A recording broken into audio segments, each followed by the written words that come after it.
All right, and now it's time for this week's sponsor, I Wish I Had. And this week's sponsor is called Pink Miracle Quick Wipes. And I am holding this for the video audience. These are little wipes that look like the wipes you get after you eat barbecue. And they are designed for your shoes. They're two-sided. One side is kind of a smoother side. The other side is rougher. And it's designed to take and clean the around the outside of your shoes, even the soles of your shoes, and then you can kind of wipe them clean. So they are wipes that they're just one-time use. You throw them away. But we have had these for probably 6 months now and use them on all of our shoes, and they work very, very well. So both my wife and I are big fans of shoes, and we have a whole bunch of casual and Nikes and Jordans and all that kind of stuff.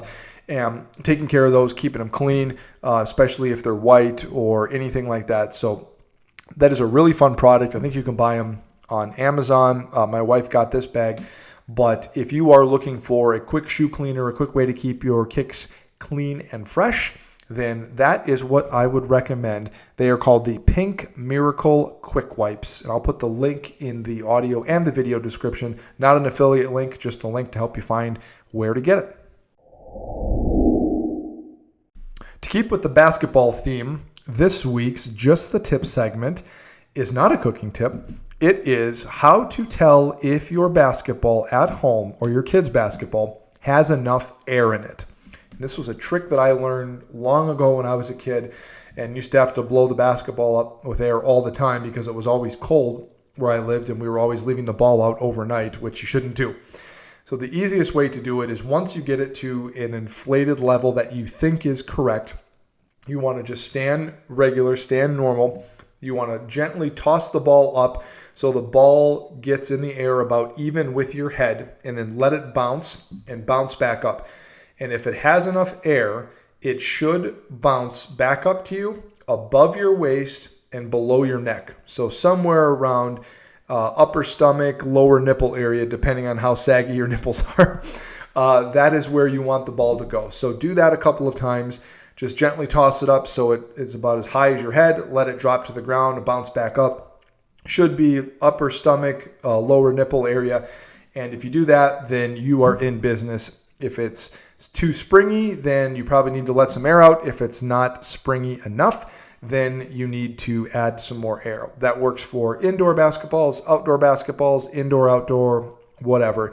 But that is a trick that I have done ever since I've been a kid, and even now with our daughter's basketball that we have to blow up or reinflate every time before we go to basketball every week, and it works like a charm. So that is this week's Just the Tip.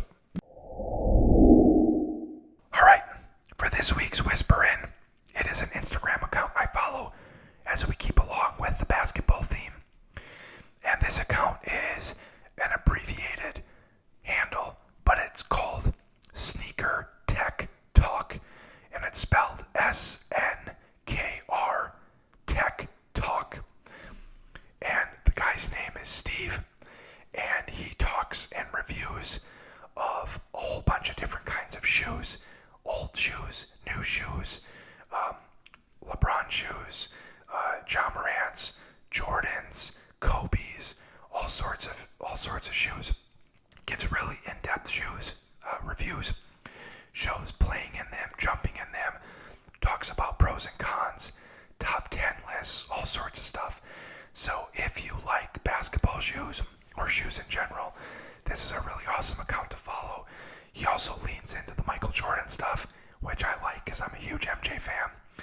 But I highly recommend you check this guy out. His name is Steve. The Instagram account is Sneaker Tech Talk. It is all thing performance reviews of shoes. And he is a self-dubbed shoe enthusiast since 1997. So Steve over at Sneaker